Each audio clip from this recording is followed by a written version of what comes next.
کوئی آدمی آپ کے پاس کوئی امانت رکھتا ہے، اس امانت میں تصرف کرنے کی، اس میں رد و بدل کرنے کی، اس میں چینجنگ کرنے کی آپ کو اتھارٹی حاصل نہیں ہے، اختیار حاصل نہیں ہے۔ جس انداز میں، جس ترتیب کے ساتھ، جس تعداد کے ساتھ، جس طریقے سے، جس وقت میں رسول اللہ آپ کو لے کر گئے، اسی ترتیب، اسی تعداد، اسی انداز اور اسی تعداد کے ساتھ ادا کرنا یہ امانت ہے۔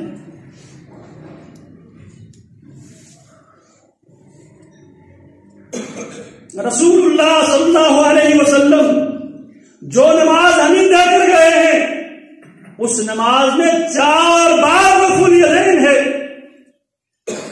عبداللہ بن عمر فرماتے ہیں صحیح بخاری کی حدیث سے، یرفع یدیہ حذو منکبیہ، رسول اللہ اپنے دونوں ہاتھوں کو اپنے کندھے کے برابر۔ ہمارے بہت سے دوست اس طرح ہاتھ اٹھاتے ہیں، سینے اور بس اوقات سینے سے بھی نیچے۔ یہ بھی سنت کے ساتھ سستی اور مذاق ہے، اس سے احتیاط کرنا چاہیے۔ رسول اللہ کدھر تک ہاتھ اٹھاتے تھے؟ حذو منکبیہ او شحمۃ اذنیہ، آپ اپنے دونوں ہاتھوں کو اٹھاتے تھے کندھے کے برابر یا دونوں کانوں کے لو کے برابر۔ کب؟ جب آپ نماز میں داخل ہوتے اور جب آپ علیہ الصلوۃ والسلام اور رکوع میں جاتے، 2 جب آپ رکوع سے سر اٹھاتے، 3 اور جب آپ پہلے تشہد سے تیسری رکعت کے لیے کھڑے ہوتے۔ صحیح بخاری کی حدیث ہے، صحیح بخاری تمام اہل السنت والجماعت کی طرف نسبت کرنے والے تمام افراد کے ہاں جب تک کوئی بچہ کسی مدرسے میں صحیح بخاری کا درس نہیں لیتا اس کو عالم فاضل نہیں سمجھتے۔ آپ سال کی اختتام پہ آپ اپنی دیواروں پہ دیکھ لیں، باقاعدہ تقریب بخاری تمام مکاتب فکر کے مدارس میں تقریب بخاری ہوتے ہیں سال کے اینڈ پہ، اور امت کا اس بات پر اجماع ہے اصح الکتب بعد کتاب اللہ، کتاب اللہ کے بعد سب سے صحیح ترین کتاب امام بخاری رحمہ اللہ کی صحیح بخاری ہے، جس کا نام امام بخاری نے الجامع الصحیح المسند المختصر من امور رسول اللہ صلی اللہ علیہ وسلم وسننہ وایامہ، اس کا مکمل نام یہ ہے بخاری کا، الجامع الصحیح المسند المختصر من امور رسول اللہ صلی اللہ علیہ وسلم وسننہ وایامہ۔ تو بات میں یہ کر رہا تھا، نماز امانت ہے، جو امانت رسول اللہ صلی اللہ علیہ وسلم ہمیں دے کر گئے ہیں، اس امانت میں 4 بار رفع الیدین کرنا صحیح بخاری میں موجود ہے۔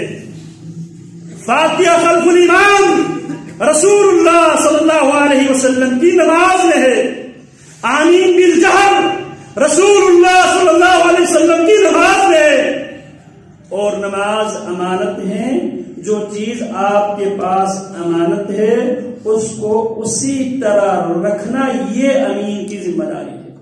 جس انداز میں آپ کو چیز ملی ہے اسی انداز میں آپ اس چیز کو محفوظ رکھیں اور اسی انداز میں آپ صاحب امانت تک اس امانت کو پہنچا دیں۔ اسی لیے اللہ رب العالمین نے اسی آیت کے بعد دوسری آیت میں ان اللہ یأمرکم ان تعدوا الامانات الى اہلیها واذا حکمتم بین الناس ان تحکموا بالعدل ان اللہ نعم ما یعظکم به ان اللہ کان سمیعا بصیرا۔ پھر دوسری آیت میں فوراً فرمایا یا ایھا الذین آمنوا اطیعوا اللہ واطیعوا الرسول واولی الامر منکم فإن تنازعتم في شيء فردوه إلى الله والرسول ذلك خير احسن تأویلہ. اللہ کا حکم مانو، رسول کا حکم مانو. ہمارا موضوع بھی اللہ کی محبت، رسول کی محبت حاصل کرنے کے وہ اصول، وہ ضابطے، وہ طریقے جو محمد الرسول اللہ نے دے کر گئے. اس میں آپ علیہ السلام نے 3 باتیں کی ہے، اور تینوں باتوں میں مکمل اسلام ہمارے سامنے رکھ کر گئے. اگر انہی تینوں مختصر سی باتوں کو اگر ہم کھولنے پہ آ جائے، اس کو کھول کر بیان کریں، پوری شریعت، پورا دین انہی 3 باتوں. فَلْيَصْدُقْ حَدِيثَهُ إِذَا حَدَّثَ، جب بھی بات کرے سچی بات کرے. آج خرابی کی بنیادی وجوہات میں سے ایک وجہ یہ دروغ گوئی ہے. ہم سچ نہ بولتے ہیں، نہ ہم سچ سننے کے متحمل ہیں. سب سے زیادہ جھوٹ ممبر و محراب سے پھیلایا گیا. جعلی منگلت قصے کہانیاں بنا بنا کر، قصے گھڑ گھڑ کر، اور جعلی عبادتیں بنا بنا کر اصلی عبادتوں کو، سچی اور کھری باتوں کو، ان کو پس منظر میں دھکیل دیا، اور جعلی باتیں جن کا نہ کوئی سر نہ پیر